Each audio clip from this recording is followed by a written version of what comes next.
ఇలా ఏపీలో మొగోళ్ళు లేరా ఆడంగుళ్ళు అని అంటావు అనుభవ? మా పార్టీలో మస్తుగా మొగోళ్ళు ఉంటారు, పోలీసులో మస్తుగా మొగోళ్ళు ఉంటారు. నీకు రా, కమాన్ రండి, చూపించండి, అప్పుడు నేను సర్టిఫికేట్ ఇస్తాయి. దేనికి సర్టిఫికేట్ ఇస్తావు? దేనికి సర్టిఫికేట్ ఇస్తావు చెప్పి సావు. 10 మందిలో మాట్లాడదు. నువ్వు ఆడదానివి, ఎలా మాట్లాడాలో నీకు మీ అమ్మ నాయన ఎట్ట నేర్పించి సావాలా, కనీసం మీ అన్న వాళ్ళన్నా నేర్పించాలా. ఎట్ట మాట్లాడాలి, ఎంత హుందాగా మాట్లాడాలి. ఏందో రమ్మంటావు, మొగతనం లేదంటావు, ఆడవాళ్ళు అంటావు. ఏంది వాళ్ళు వచ్చి ఇప్పుడు వాళ్ళ మొగతనాన్ని నిరూపించుకోవాలన్నా? నువ్వు రెడీనా చెప్పు. నువ్వు రెడీ అయితే కమాన్ అన్నావు కదా, వాళ్ళు కూడా రెడీ చేస్తాం. బుద్ధి ఉండాలి. మాజీ మంత్రి మళ్ళీ ఈవిడ సిగ్గు శరమన్నా ఉందా? ఒక మంత్రి స్థానంలో ఉండే మహిళ మాట్లాడాల్సిన మాటలు అవి. మాజీ మంత్రి పేరు ఊరికి పెట్టుకొని నీలాంటి ఆడవాళ్ళు నిజంగా పార్టీకి చీడపురుగులు. నిజంగా మీ పార్టీలో సగం నాశనం అయిపోయి సగం ఓడిపోవడానికి కారణం నువ్వే. మెయిన్ ఐరన్ లెగ్, ఆ టంగు కూడా ఐరన్ టంగు. నువ్వు ఇట్లాగే చేస్తే మాత్రం నిన్ను నగ్గరికి వచ్చి కొడతా నేనే. నీకు దిక్కున్న చోట చెప్పుకో. పవన్ కళ్యాణ్ గారిని చంద్రబాబు నాయుడు గారికి తెలుసు ఆల్రెడీ. పవన్ కళ్యాణ్ గారు రుచి చూసారా? చేత్తో కూడా కాదు రోజా, నిన్ను నేను ప్రెస్ క్లబ్లో మాట్లాడని మాటలు నాతో పలికించొద్దు.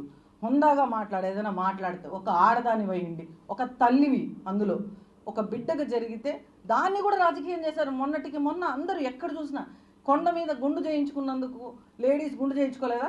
కొండ మీద ఆదాయము, అసలు తలనీళ్ళల్లో ఆదాయం వచ్చేదే మహిళల జుట్టుతో. అది పక్కకు పెట్టేసి అసలు కొండ మీద ఏమైనా బోర్డులు పెట్టారా మహిళలు ఎక్కడ గుండు చేయించుకోకూడదు అని చెప్పి? ఆమె ఒక డిక్లరేషన్ ఇచ్చి వచ్చి గుండు చేయించుకొని వస్తే దాన్ని కూడా రాజకీయం చేస్తారు. ఒక తల్లి బాధను కూడా రాజకీయం చేస్తారు. ఇంత దరిద్రులుగా అసలు ఈ వైసీపీ నిజంగా ఈ రాష్ట్రానికి పట్టిన చీడ ఏదైనా ఉందంటే వైసీపీ. ఈ చీడని ఖచ్చితంగా తరిమి రాష్ట్రంలో లేకుండా తరిమి కొడతాము. ఈ రోజాను కూడా పక్క రాష్ట్రంలోకి పంపించాలి ఫస్ట్. దాన్ని మాత్రం అసలు ఇక్కడ ఉంచే ప్రసక్తే లేదు. ఇలాంటి మాటలు మాట్లాడితే దేవుడు ఉన్నాడు కాబట్టే, పవన్ కళ్యాణ్ గారి పక్షాన ఉన్నారు కాబట్టే ఈరోజు అంత అగ్ని ప్రమాదం జరిగినా వాళ్ళ కొడుకుకి చిన్న చిన్న గాయాలతో బయటపడ్డాడు. ఆ 7 కొండల వాడిని మేము నమ్ముతున్నాము, మేము ఇక్కడ కపిలేశ్వర స్వామిని మేము నమ్ముతున్నాము, మేము దేవుళ్ళని నమ్ముతున్నాము, పవన్ కళ్యాణ్ గారు నమ్ముతున్నారు కాబట్టి సనాతన సాంప్రదాయాల గురించి, సనాతన ధర్మం గురించి మాట్లాడుతున్నాడు. రోజా తెలుసుకోవాల్సి నువ్వు.